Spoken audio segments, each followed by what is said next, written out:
Baik, terima kasih atas kesempatannya.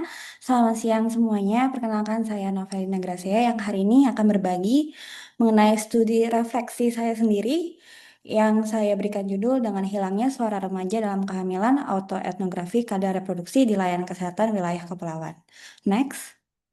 Jadi sebelumnya perkenalan dulu, saya adalah seorang dokter umum yang bertugas di Puskesmas Wilayah Kepulauan, Puskesmas New Permai Kabupaten Karimun, dia termasuk di Kepulauan Riau. Jadi wilayah kita ini melayani 7 desa dan 20 dusun dengan tersebar di beberapa pulau. Sehingga aksesnya sangat bergantung terhadap transportasi laut. Meskipun sudah melewati laut yang cuaca tidak menentu, angin tidak menentu, ombak tidak menentu, dan kapal juga tidak menentu, mereka juga harus menghadapi tantangan di darat. Di mana di darat kami masih sangat perhutanan, perkebunan, jadi akses darat sangat-sangatlah susah. Tetapi yang menjadi mirisnya adalah puskesmas kami adalah layanan kesehatan satu-satunya yang dapat dijangkau oleh masyarakat. Karena kalau kita mau ke rumah sakit, itu melewati akses yang jauh lebih sulit lagi, melewati laut lepas dengan perjalanan yang mungkin memakan waktu berjam-jam. Tetapi justru latar belakang ini yang menjadikan saya mengalami sebuah pengalaman yang memberikan saya pandangan yang berbeda terhadap layanan kesehatan itu sendiri. Mungkin slide selanjutnya. Jadi penelitian ini saya akan mencoba mengangkat dari sebuah studi kasus yang akan saya tarik menjadi sebuah autoetnografi refleksi sebagai saya sebagai dokter umum yang mengalami secara langsung, di mana nanti refleksi ini akan saya dukung dengan analisa sosioekologikal model dan reproductive justice. Lalu di sini kita akan berusaha untuk mempelajari dan memahami apa yang sebenarnya terjadi dalam kasus ini, di mana yang mendasari dari pertanyaan ini adalah slide selanjutnya adalah ini. Pengalaman ini memberikan saya sebuah pertanyaan yang mengusik saya sebagai tenaga kesehatan itu sendiri. Apakah layanan kesehatan benar-benar sudah menjadi ruang yang netral dalam konteks kesehatan reproduksi remaja? Slide selanjutnya. Jadi kisah ini dimulai dari ada seorang remaja perempuan, dia baru saja menginjakkan usia 18 tahun. Dia berasal dari pulau yang di seberangnya Pulau Puskesmas. Dia menyeberang datang bersama beberapa anggota keluarganya. Di sini anggota keluarganya adalah beberapa tante. Ada 3 atau 4 orang tante. Ketika saya datang masuk, bahkan saya belum ada sedikit pun mengucapkan kata apapun, keluarga sudah ramai membicarakan kalau ini mungkin adalah kehamilan di luar pernikahan. Nada kemarahan, kecewa, kebingungan memenuhi ruangan. Setiap pertanyaan yang saya lontarkan, yang menjawab bukan pasien, tetapi keluarganya.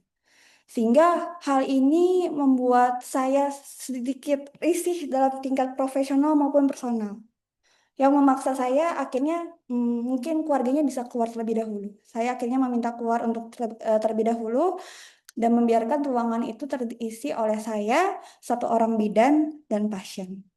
Di momen itulah baru saya bisa berinteraksi dengan pasien yang sebenarnya.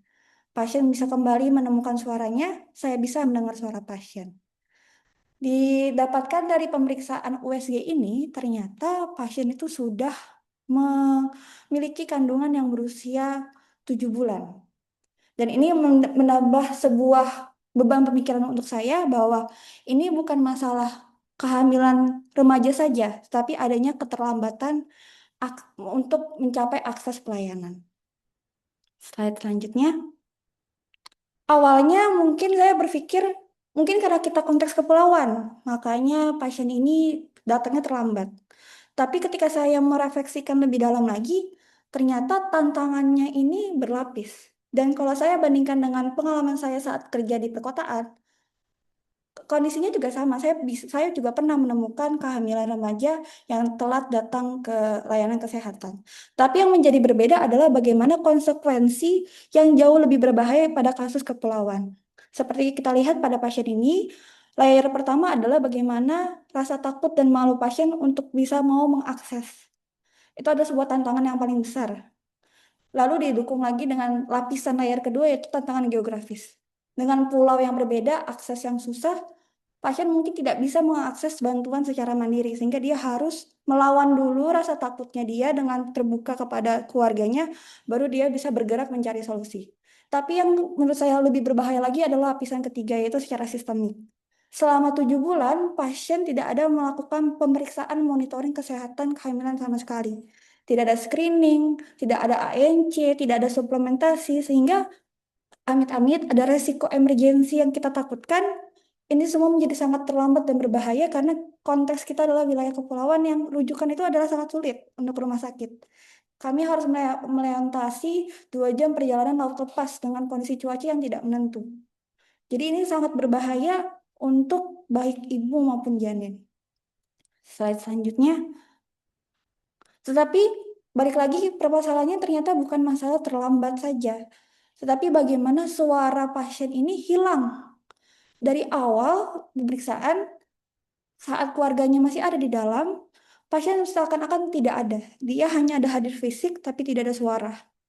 Butuh kita untuk mengeluarkan dan meminta keluarga pasien untuk akhirnya suara pasien itu bisa muncul. Bahwa pada dasarnya suara pasien itu ada, tapi apakah ruangan yang memberikan akses itu benar-benar menjadi ruang yang aman untuk pasien itu? Dan ini membuat saya menyadari bahwa ternyata ruangan pelayanan itu juga ada pengaruh, ada terkena influence dari relasi kuasa, norma, stigma yang menjadikan bagaimana akses pelayanan itu benar-benar diterima ataupun digunakan oleh pasien itu sendiri. Slide selanjutnya.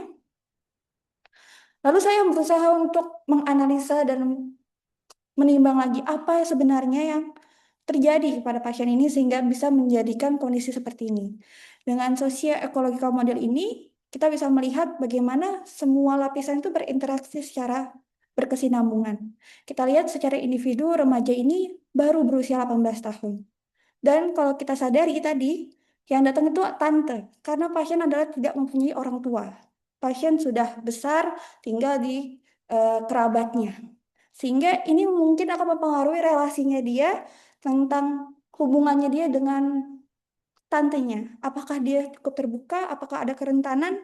Ini menurut saya memberikan sebuah tantangan yang lebih lagi untuk pasien ini. Lalu ditambah dengan level komunitas yang kita ada di wilayah kepulauan, pedesaan yang mungkin secara komunitas sangatlah intim, pastinya em, ada budaya di mana semua orang akan mengenal semua orang dan itu akan menimbun rasa takut dan stigma yang jauh lebih besar lagi. Dan semua itu lagi juga mempengaruhi di level struktural di mana konteks geografis yang kita ada sana ini sangat mempengaruhi dan memberikan efek amplifikasi yang sangat besar untuk konsekuensi yang amit-amit kita takutkan pada kejadian ini. Slide selanjutnya. Lalu jika kita saya gunakan dari reproductive justice framework itu sendiri, di sini mungkin awalnya saya berpikir bahwa memang kalau masalah geografi adalah akses. Apakah akses itu bisa tersedia? Apakah karena letak kepulauan itu menjadi kesulitan segala macamnya? Tapi ketika saya mempelajari dan merefleksikannya lagi, akses itu bukan hanya ketersediaan atau tidak, gitu. Tapi bagaimana saat pasien bisa sampai ke layanan kesehatan, dia benar-benar bisa merasakan otonomi untuk memilih dan menyuarakan kondisi tubuhnya. Pada pasien ini, meskipun dengan hambatan yang ada, dia akhirnya berhasil sampai ke puskesmas kami. Tetapi realitanya saat dia mencapai di ruangan pelayanan, dia dihadapkan dengan tekanan dan dominasi keluarga yang mereduksi dan meredam suaranya dia. Sehingga menunjukkan bagaimana akses itu ternyata bukan hanya masalah tempatnya ada atau tidak, bisa dicapai atau tidak, tetapi apakah orang di dalamnya bisa benar-benar mengakses secara utuh dan diakui secara subjektivitasnya. Slide selanjutnya. Dan kejadian ini membuat saya justru sangat eh, merenung sebagai tenaga kesehatan itu sendiri. Karena secara personal, saya juga adalah seorang perempuan muda. Saya memiliki seorang adik perempuan yang berusia yang sama dengan pasien ini. Dan saya merasa sangat berempati. Karena saya bisa melihat secara langsung bagaimana ketakutan, kebingungan yang dia hadapi. Bahkan dengan kondisinya sendiri, tapi orang-orang di sekitarnya seakan-akan tidak ada di sisinya dia, tapi malah menjatuhkan dia, menekan dia. Bahkan yang paling saya terpukulnya adalah ketika pembicaraan masalah pernikahan itu keluar dari keluarga karena tekanan sosial, tekanan administratif untuk mengejar kakak, mengejar BPJS agar persalinannya akan mudah ke depan hari. Dan tidak ada pembicaraan yang mempedulikan pasien atau mempertanyakan pandangan pasien. Dan itu sangat menyedihkan untuk saya. Dan di kesempatan ini pun saya juga sudah berusaha untuk memberikan ruang untuk pasien agar dia bisa tenang dan saya bisa berinteraksi dengan dia secara personal. Tapi yang saya sadari adalah yang saya bisa bantu hanya sebatas itu. Di luar dari ruang pelayanan, dia akan dihadapi dengan tantangan yang akan masih sama kompleksnya. Tekanan keluarga, tekanan sosial, tekanan dari sistem administratif ataupun hukum lainnya.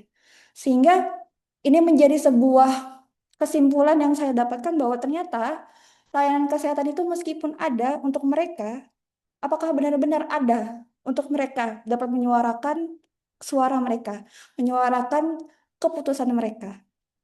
Slide selanjutnya. Sehingga yang bisa saya simpulkan bahwa pada kasus ini meskipun kami memiliki tantangan yang sangat jelas, yaitu adalah tantangan akses geografis, tetapi yang lebih dalam lagi adalah banyaknya tantangan yang melapisi itu. Dari tingkat individu, dari tingkat keluarga, komunitas, sistem kesehatan. Dan bagaimana meskipun sistem ini lahir, sistem ini ada, ternyata yang belum hadir adalah bagaimana kita memberikan ruang untuk remaja untuk bisa menjadi orang yang benar-benar memiliki suara dan otonomi atas tubuh dan keputusannya. Mungkin itu sekian dari saya. Terima kasih.